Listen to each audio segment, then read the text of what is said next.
Every time I do bullying stories on this show, no one gets the message. Not the kids and the parents. Sometimes not even the school district.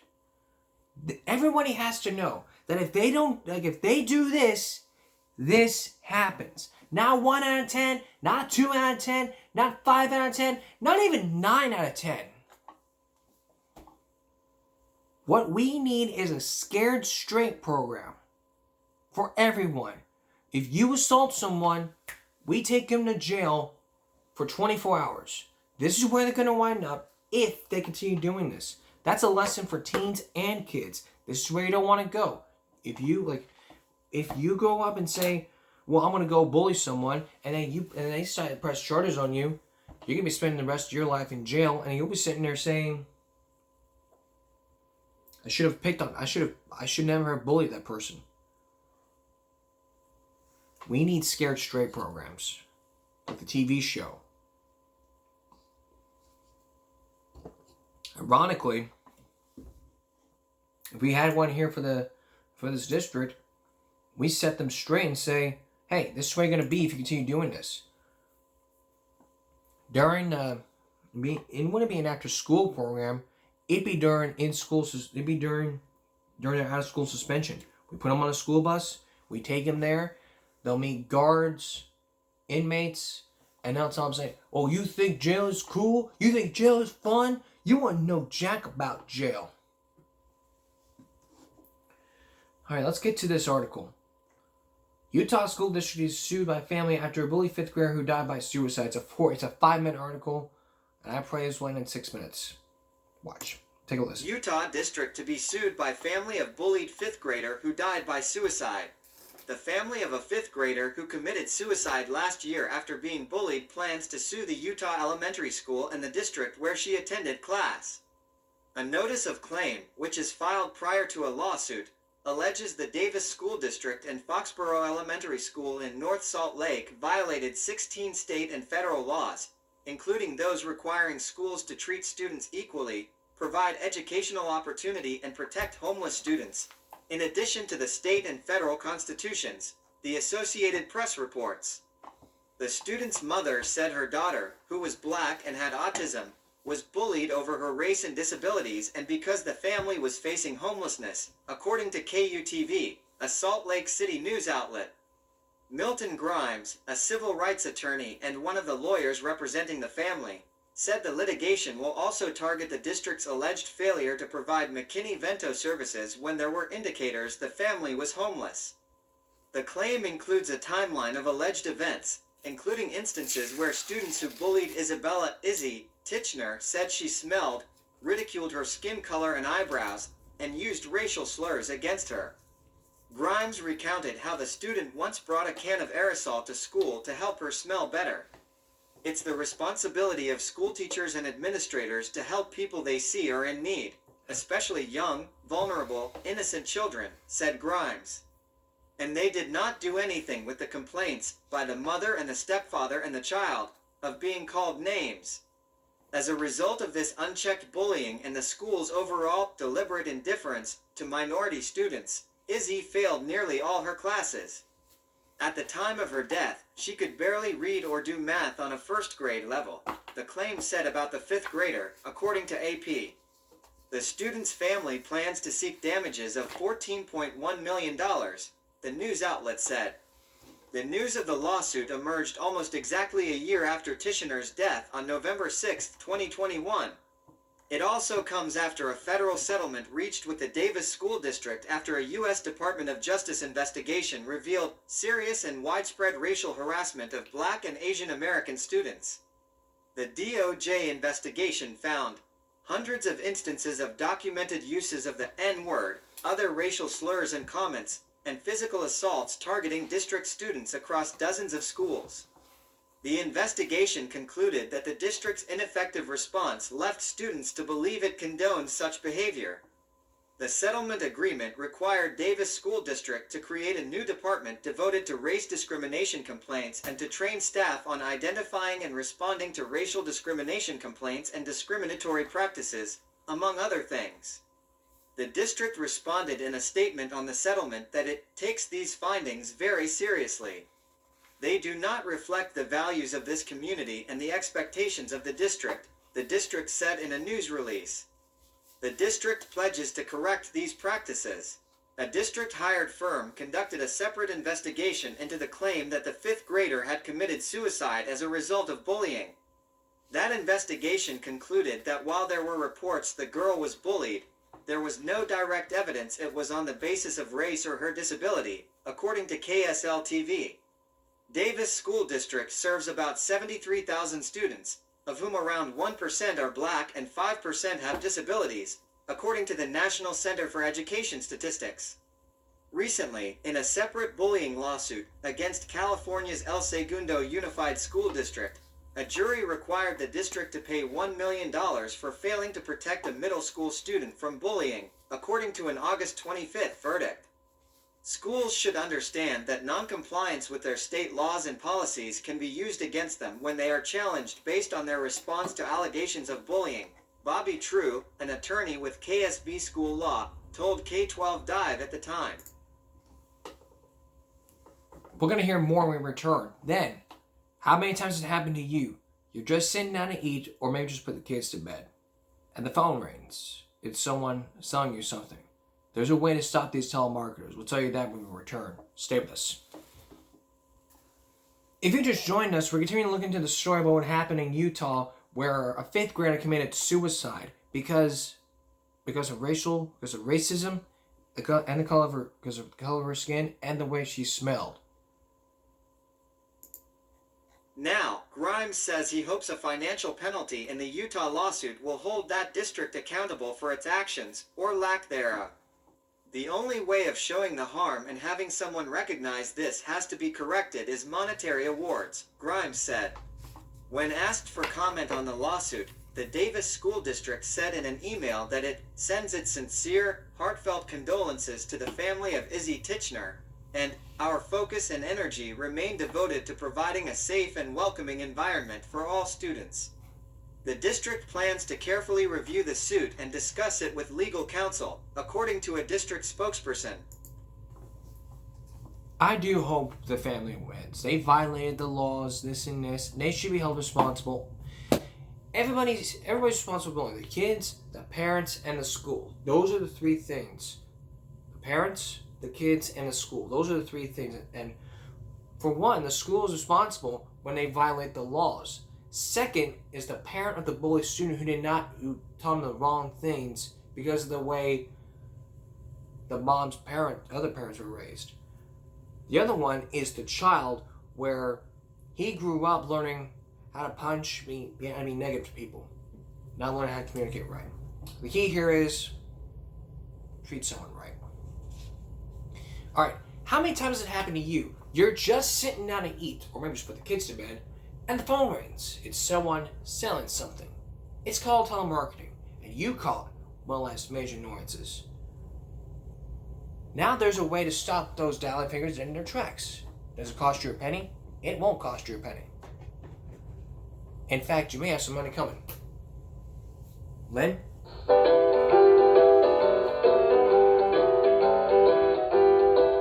Back in 1876, an old boy named Bell invented a contraption that we know so well.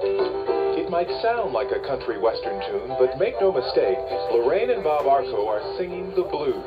Now it's the 1990s, everybody has a phone, and a million telemarketers won't leave us alone. The telemarketing They'll call blues. you in the middle of everything you do, while you're eating, while you're sleeping, and other things too. So tell Pollution is what it is. It's phone pollution.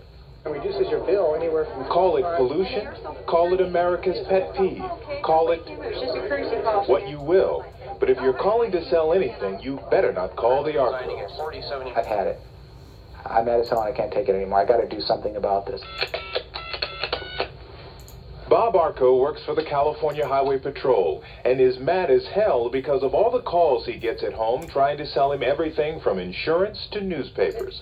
But Arco is fighting back. Now, do you guys call people who don't want to be called? You do.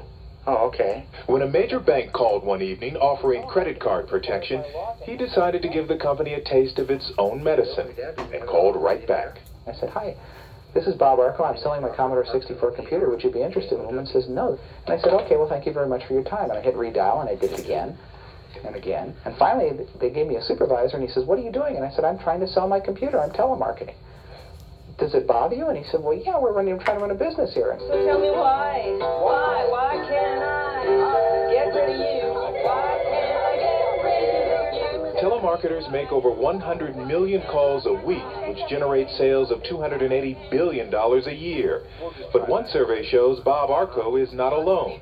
It found 7 out of 10 Americans consider telemarketing an invasion of privacy. And there's something you probably don't know. There is a way for all of us to fight back. It's a little-known federal law called the Telephone Consumer Protection Act, the TCPA. The law says you can tell a company never to call you again, and if they keep calling after that, they must pay a $500 penalty for each call. And who gets the money? You do. A lot of people, I'm sure, don't even know about this law. Connie Sevchek is one of the few people who have tested the law in court. Have you received a copy of the Hillsborough briefing this week yet? Sevchek asked a local New Jersey newspaper to stop telemarketing her, and she thought they would.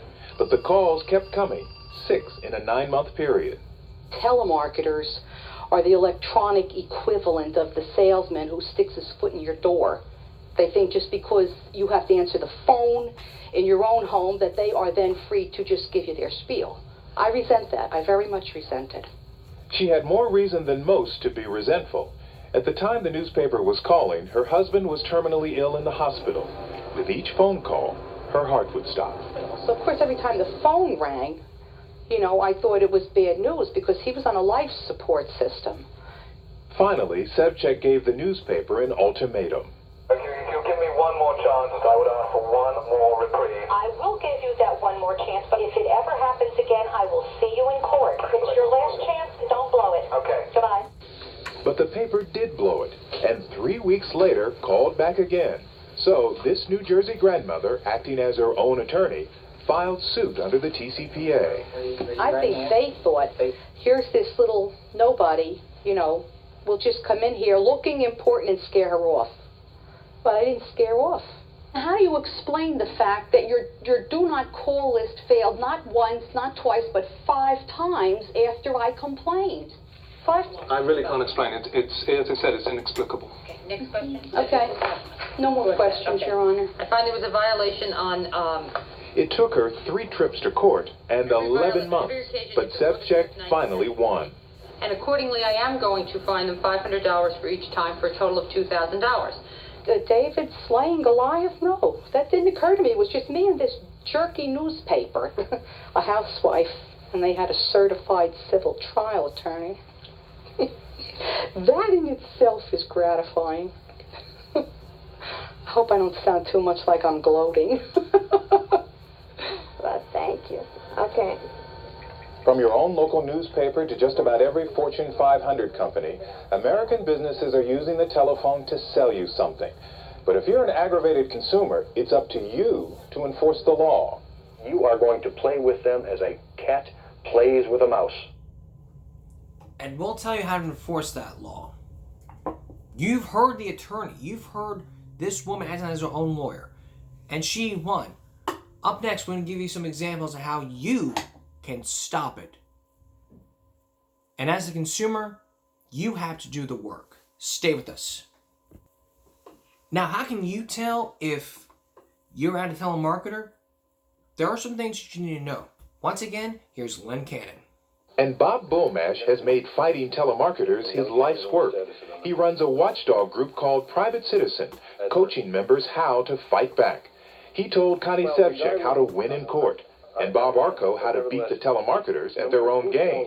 I'd like to talk to your telemarketing department, please. Their free speech is secondary to my right to be left alone. You know the little guy is going to whoop the big guy. And that's what this is. It's not me. We, this whole country, we cannot lose. They're not bigger than reason and law. Clearly, it is a treasured medium to do business by. Robert Sherman is a spokesman for the telemarketing industry. Everybody that I've talked to about this story, the first thing out of their mouths is, oh, I know about those people. They call me at dinner time. They interrupt.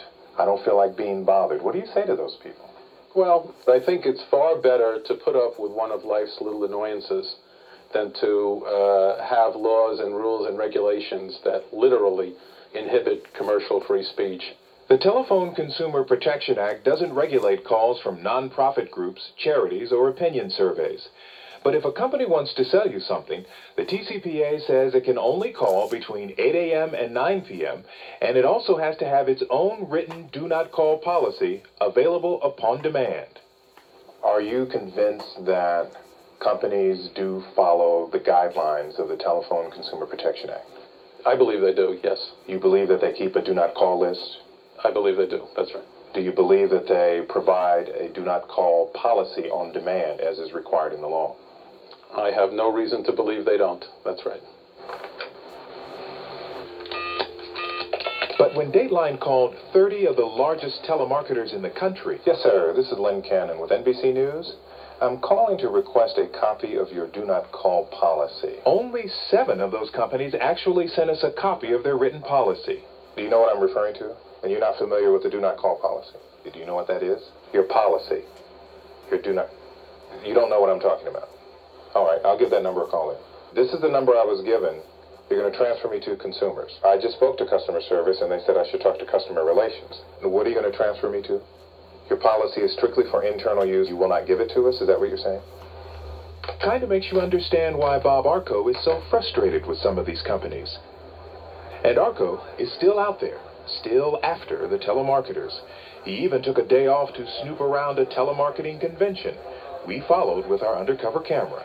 Oh, really? Can I ask you a question? To Arco, matching wits with telemarketers is a game where he threatens legal action and the companies pay up. We interrupt about 250,000 dinners a night. Really? And by his count, the score is Bob Arco 10, telemarketers 0. And I could be making thousands of phone calls an hour in 10 minutes. Yeah, that's amazing. Thank you very much. The companies he's challenged have either paid a fine or settled out of court. Pretty good. Sprint gave him $350 of free phone calls. Time Warner offered $500 of free cable TV. And GE, which owns NBC, coughed up $1,000 in cash. The companies don't admit to breaking the law. One called Arco an extortion artist. So far, he's collected more than $6,000 in cash and free service. But he says he's not doing it for the money. I'm teaching you a lesson thing. And that's really what it boils down to. If a telemarketer calls someone and you don't want to be bothered, what do you say to that telemarketer? I want you to put me on your do not call list. I want your name. I want you to send me a letter saying you've put me on your do not call list, and I want a copy of your do not call policy. If 10% of the people who get telemarketed would tell them, give me a copy of your do not call policy, it would grind the industry to a halt. So tell me why? Why can't I get rid of you? Why can't I get rid of you? It depends on how annoyed you are. I think it's worth it because if you don't challenge them, they aren't going to go away. They'll keep calling. They'll keep calling. Now tell me, darling, honey, do I have to sue to stop getting all of these calls from you? Bye-bye now. Conventional telemarketers are the only ones you can say goodbye to using TCPA. The law also covers high-tech service.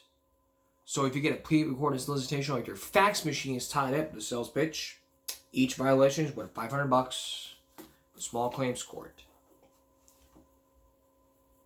It's up to you to enforce the law. So again, ask them to put them on your do not call list, a letter, and ask for a copy of the do not call policy. If they keep calling after that, threaten them with court, and they'll learn. They will learn. You've heard about me talking about dress code violations in our schools. Up next, a similar case. A case 2 months ago, along with a Bible TikTok video. Stay with us. Every time I talk about dress code violations, a lot of students do not get the message. The whole reasoning why dress codes are created, sometimes light, sometimes strict, is schools are trying to teach students that when you leave school, They're going to have to look you best when you go apply for jobs and for enter college. And the rules of every school district is that the principal has to enforce the dress code that is set forth in the school. You may sit there and say, oh, it's just a style, this and this. But if you're truly cool, you're going to be cool in pants and don't have holes in them. It's exactly the case. A mom confronts principal after 12-year-old daughter is sent home wearing sweatpants and a t-shirt, according to your Tango. A mother named Samantha at Ford Middle School in Tomoka, Washington, was called to her daughter's office in order to pick her up after she allegedly violated the school's dress code. The video has been viral on TikTok 2021 as described whether she has the right to defend herself. Upon Samantha's arrival, she started to record employees and demand answers of how her daughter's attire violated the school's dress code. Absolute dress code. This is what I'm wearing. How? She appears on the camera wearing sweatpants that cover her entire legs, and from V-neck t-shirt is totally inoffensive. And the mother agrees, showing her approval with a small, yeah. So, what I have to say to this, do you think people want to see your belly button at a job interview? No. That's not what you're going to want to wear for a job interview. Prince William, I'm telling you, what a joke. You may have your different opinions. My opinion is, you can't wear that to a job interview.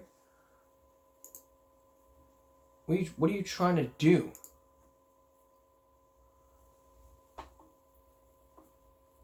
And almost a month ago, from educationweek.org, districts need guidance on designing dress codes that are fair to all but might be on the way.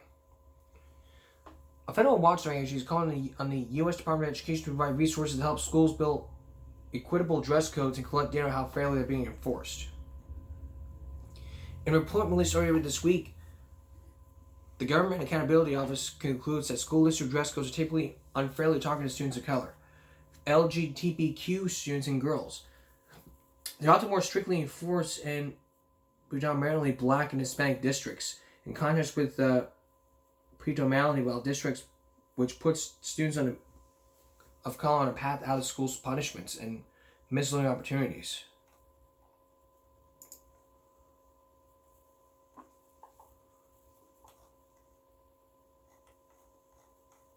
I'm not going to read you the whole article, but in that survey, 50% of the district's dress codes outline gendered rules for clothing accessories or hairstyles, such as saying that no fingernail polish or makeup is allowed on male students. None of the 236 dress codes of the report reviewed explicitly protected transgender or non-binary students' rights to dress according to their gender identity. Dress codes that require gendered clothing may be considered to be in violation of the federal anti-discrimination laws, according to the ACLU document. So, in my opinion, okay. I'm lost for words here. I don't know what to say. Okay. The GAU.dov, like fun, fast facts. Nearly all public school districts require students to adhere to dress codes, often cite safety in the reason, but there are concerns about inequality in dress code rules to enforcement. They frequently restrict items typically worn by girls, like nail polish. What it found was 69% of the boys have sagging pants and muscle shirts. 90% have like midriff bearing top short skirts and leggings and pants. They did the study for a reason because of the research.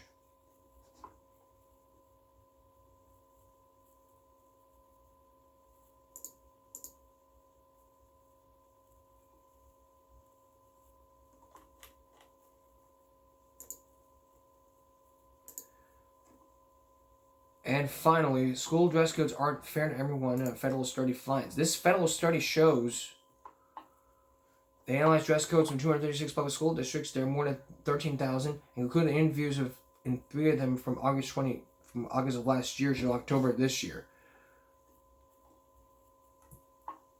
It published Alyssa P. published in 2018 research with Rachel Wilkerman concluded that school dress codes often sexualize girls, particularly black girls, and effectively criminalize boys of color as their detention and school suspensions mount. What dress codes prohibit and who is impacted? According to the study, this is a dress code. Hats or durabags, gang-related. Bandanas, gangs, muscle shirts, distractions. That was from Ed Week. And now a school board is monitoring dress code at St. John's County at St. John's. Take a look at this.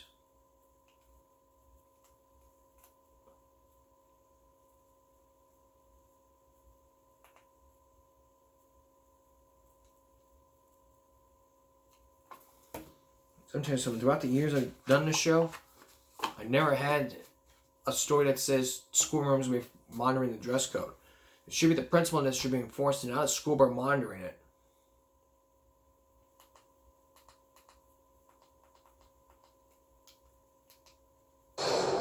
Now, more local news. We have an update on the News4Jax I-Team investigation of dress code violations at St. Johns County Schools. We're asking school administrators about the district's policy since News4Jax uncovered inconsistencies in how the rules are applied. I-Team investigator Joe McLean learned that 4 schools have the highest number of violations. Records show Bartram Trail, Nice, Creekside High Schools, as well as Switzerland Point Middle. Those 4 campuses saw 96% of all the violations so far this year. And of those dress code violations, more than 9 out of 10 went to female students. Even after the St. Johns County School Board scrubbed the district's dress code policy of gendered language, still, the enforcement of the code almost exclusively affects girls. Across the district, 92% of this year's dress code violations have gone to female students. Lori Osachi is the clinical director of River Shores Counseling in Jacksonville. We live in a society that really sees women a lot of the time and girls as objects and in all kinds of areas. And so I think we're trained to look at women that way, and it may be happening subconsciously in a way, just because that's our society, but it does hurt. It has the potential to hurt young girls because it solidifies that belief that they are objectified. In St. Johns County schools, the student dress code is spelled out in the Code of Conduct and is the same for all schools. However, the dress code says the principals or designees will determine the appropriateness of attire in conjunction with the current dress code policy, meaning it's still ultimately up to the school's administration and its principal to decide what's appropriate, which can vary wildly from one principal to another. The policy states the principals should use discretion when, quote, a student's attire threatens to disrupt the educational process or the good order and discipline of the school or is otherwise inappropriate. I spoke with school board member and incumbent candidate Beverly Slough about the district's policy, which she said is always changing for the better. You know, there's always room for change, there's always room for improvement, and we work on that so much. Throughout my tenure on the school board, we've changed that dress code almost annually, trying to make it a little bit better, and we will continue to do so. We want to support our students. After our story aired about the dress code violations last night, Slough said that the board is monitoring the issue and will make adjustments as necessary. There is another part of the dress code that says enforcement should focus on positive guidance and it should avoid embarrassing the students. We have also requested more information about these reports, about who filed them and about how they were recorded, but we're told that information will take some time to compile. In St. Johns County, Joe McLean, Channel 4, the local station. And here's that story. SeatGeek presents the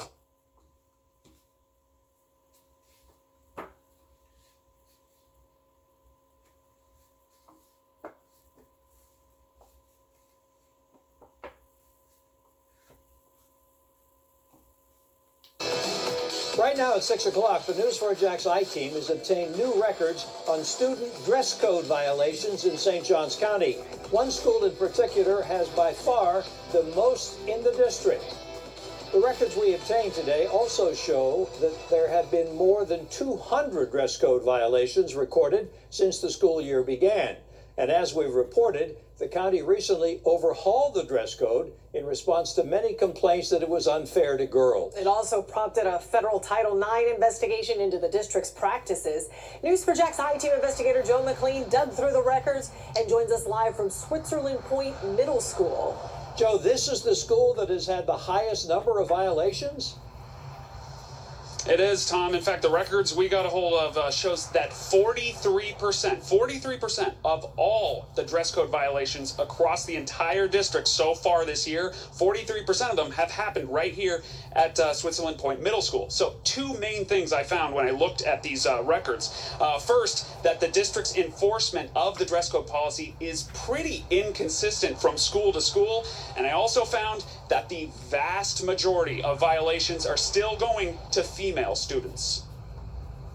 So far this school year, the St. Johns County School District recorded 245 dress code violations. When you compare that to the last few years, you can see we've already nearly doubled the year-long totals in 2019 and 2020, and we're on track to surpass even last year's giant increase. But the issues appeared to be isolated. About 96% of all the district's dress code violations so far this year have happened at just 4 schools. Bartram Trail High with 25, Creekside High with 51, Nice High with 54, and by far the most violations at Switzerland Point Middle School with 105 violations. At those 4, though, female students still received a disproportionate number of the dress code write-ups. 9 out of every 10 violations were given to girls. The only word that comes up for me is it's a toxic learning environment for the girls. Lily Bristow has a daughter in 8th grade and says she's not against the district having a dress code, but worries about the educational impact of its enforcement.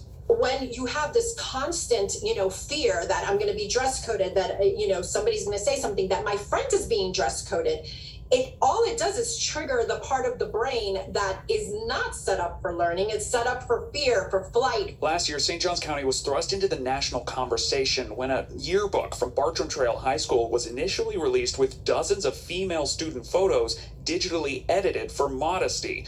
The St. Johns County School Board voted last year to strike the male-female specific language from the district's student dress code policy. It also relaxed some requirements on shorts and instructed staff to soften enforcement procedures. Still, though, some families in the district say they're still seeing violations disproportionately impact female students. It's almost this toxic purity thing that you don't necessarily see in other places. There's stress already in middle school and high school. Why add this to it's just such an unnecessary conversation, in my opinion. Notably, all of the violations but 5 were first-timers, meaning they walked away with just a warning. Still, state statute requires that those be recorded, and of course, for parents to be notified. And of course, the other big factor here is the ongoing federal Title IX investigation into the St. Johns County School District and how it wrote and enforced its dress code policy. That was launched last year after a series of reports about how some female students were getting unfairly scrutinized. The Department of Education's Office for Civil Rights is looking into whether or not, through its policy or through its enforcement, that the district, whether or not it discriminated against female students. This investigation could take months to complete, and just because there's an investigation doesn't necessarily mean the district did anything wrong. Reporting live, I'm Joe McLean, Channel 4, the local station. I'm just lost for words. I mean, they forgot equal. You know what equal means? Here's the definition of equal. Being the same in quality, size, degree, or value. Equal rules for all. That's the phrase I live by. If you're just targeting women, what I've learned as a male human being in this world, you are to respect women. You are to respect women. So therefore, if you tell women that you're not dress code because of this, a lot of women are being dress coded because of what they wear. And I agree with all women. I feel like they've been targeted. And this is one of the main reasons why education is falling off the map, because lots of schools are targeting female students because of what they wear. But like I said before, the reason why dress codes are put in place is to teach students, not only to teach students when you leave school, you're going to look your best when you go apply for jobs in their colleges. The rules of every school district is that the principal has to enforce the dress code as set forth in the school. It may be a style. I agree. When you have mountains of cases of violations, you gotta wonder if you followed the law or broke the law.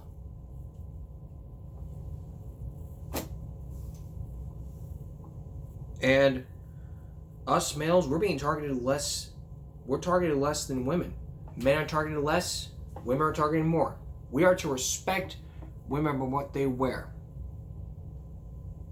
We are to respect them. We judge a person by what's inside, not by what they wear. Equal. So the key words are equal rules for all, and I'll be back in a moment. Finally, last season, we did a special on Guns in America, A Day in Our Life, where I talked about kids and guns. But there's probably a similar case to all of this. You may remember I talked about children killing children. In the past days, it's happened in Jonesboro, Arkansas, and Kentucky, and Illinois. Each time you may have wondered, what should society do with such troubled kids? Do you put them in prison? Or do you put them in juvenile correction centers? Or do something else? In recent years, in high hopes, they turn to private organizations to help those in need. You know what I'm talking about? Let me give you some portions of a Dateline story that happened.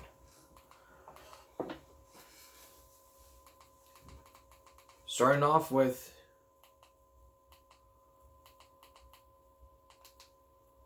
Colorado.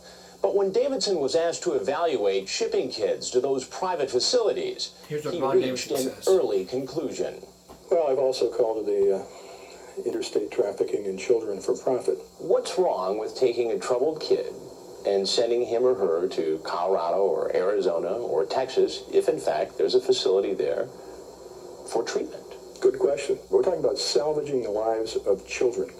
And you cannot do that by putting a child on an airplane as if he were some toxic waste in a sealed container and dropping him in Texas or some other state.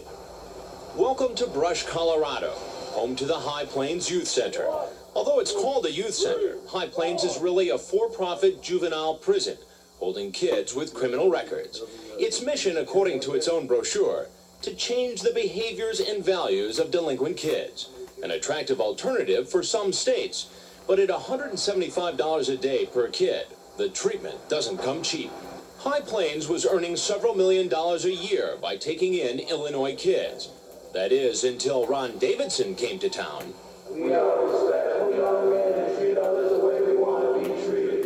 High Plains is owned by the Rebound Corporation.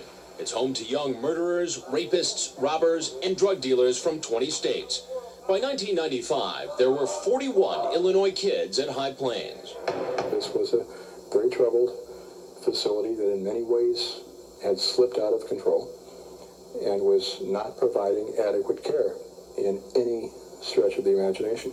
Davidson's investigation in late 1995 detailed evidence of drug use, homemade weapons, and gang activity inside High Plains. He concluded that there was a consistent and disturbing pattern of violence, sexual abuse, clinical malpractice, and administrative incompetence. Virtually every state that had kids in the program came out and did their own independent audits, and those audits were widely different from the audit from Illinois. You know, covering things under the carpet, I realized that I couldn't be loyal to them as an employee anymore. One striking example, a High Plains inmate named Thomas. For about a year beginning in 1994, according to staff logbooks, Thomas was repeatedly beaten and raped by his roommates and threatened with being set on fire. Lisa Hansen was a High Plains counselor at the time. Was it your feeling that they knew what was happening to Thomas and they were allowing it to happen? Yes. I felt that they were allowing it to happen and they didn't want to investigate it. They didn't want to know. They didn't want to know what was happening in those rooms at night. They were afraid to know. High Plains officials say while no inmates are supposed to be having sex, in Thomas's case, it was consensual. The situation was corrected. My problem was the alcohol, then came the gangs. And you mix them two together, and that spells violence. Steve Ashcraft was one of those Illinois kids sent to High Plains. He landed there after racking up a series of juvenile arrests for violent crimes. I could have just stayed here. Ashcraft admits he's partially at fault for not turning himself around at High Plains. He says there were some devoted staff members and teachers who furthered his education. But Davidson, Illinois' watchdog, found many of the staff Have you drawn all these since you've been here at High Plains? Yeah. The company insists that as soon as problems are pointed out, changes are made. Colorado audits do show that in recent years there has been a reduction in violence in High Plains, as well as improved treatment programs and better staff training. And we don't deny that there were issues here that we were working pretty aggressively on when Illinois came in and did their report. But why has it taken outside investigators to come here and point out these very, very drastic problems? We learned that lesson very painfully, and as a result of that lesson, we have set up that internal quality assurance. But now, High Plains is under attack again. Colorado and other states are pulling their kids out of the facility. The action is the result of a scathing report triggered by the recent suicide of a 13-year-old High Plains inmate. This child should have been on suicide watch, and that, in fact, this child should not have died. Colorado officials say between 1993 and 1998, there have been a dozen substantiated cases of child abuse at High Plains. Information kept secret by local authorities. Information that ultimately became public after Dateline started asking questions of state officials. Colorado investigators say in the last year, High Plains staff have physically assaulted kids and had sex with them inside the facility, in addition to providing them with cigarettes, alcohol, and pornography. Rebound says staff involved in these incidents have either quit or been fired, but the company acknowledges it is the target of a new criminal investigation. That's just enough. My perspective about this, along with telemarketers, well, to keep it short about what the High Plains did, they should have been trained. Very first thing, they should have been trained. That was the very first thing. And as for those reports, they should just admit to it. They should have shut down after what happened. I'm glad they shut down. As for telemarketers, I think that I'm glad they're paying up after what happened, because they need to learn a lesson. The lesson is when you choose to be here, you choose the consequences. That's the lesson to live by. Coming up on Monday, the diet sprinkles. Could it help lose weight or make you gain weight? Also, the grandmother of invention. You're gonna meet a grandmother who invents things by accident. An accident turns to an invention. Wait till you see the things she's invented. That's Give You a Break for this Saturday going to Sunday. We'll see you again to Give You a Break Monday. Your body, your choice. For all of us here at YouTube and Give Me a Break, I hope you all have had a great day. I hope you guys stayed warm out there. Have a good night.